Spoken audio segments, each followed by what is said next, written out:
welcome back to the Move Better Project.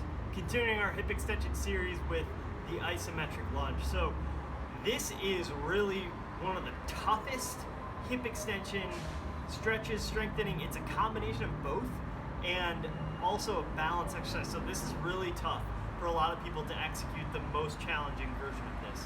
So I'm going to show you two ways to do it. The first is going to be the hard way, that's from the bottom. The second is going to be the easy way, that's from the top. So here we go. From the bottom, I want to get into this position like I'm doing a half kneeling hip flexor stretch, and then I'm just going to curl my back or tuck my back toes underneath to create a lunge shape.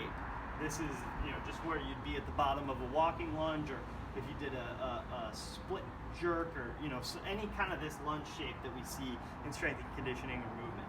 So the movement then is I want to, just like I'm doing a hip flexor stretch, I want to contract this glute, create a neutral pelvis, belly's tight, I'm going to breathe in, and then I'm just going to lift up 1 inch.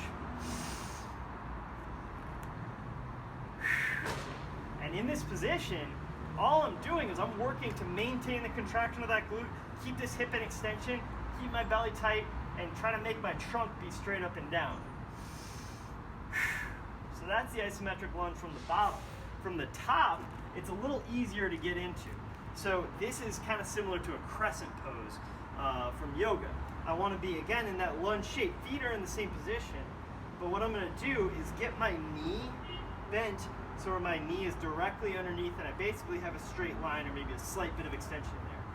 And then from that position, I'm going to do a posterior pelvic tilt, contract this glute, and then I'm just going to breathe and just bend that knee and lower down as much as I can tolerate. It might be for you just a little bit at first, and that's totally fine. You may be able to go pretty low all the way down and still maintain that glute contraction, but the main thing is that you should be able to feel both contraction and work in the back with the glute, and then stretch sensation in the front, whether it's up in the hip flexor area. Again, we have 3 muscles: iliacus, psoas major, and rectus femoris. So any of those areas might feel the stretch, but we're creating hip extension and not lumbar extension.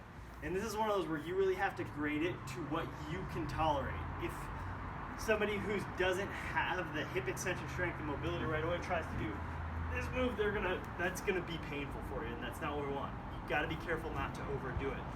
But when performed properly, this is a really, really powerful tool because we're doing a 2-for-1. It's a hip flexor stretch and a glute strengthening exercise put together in a functional position. So that's what we love about it. All right, isometric lunge. See you next time.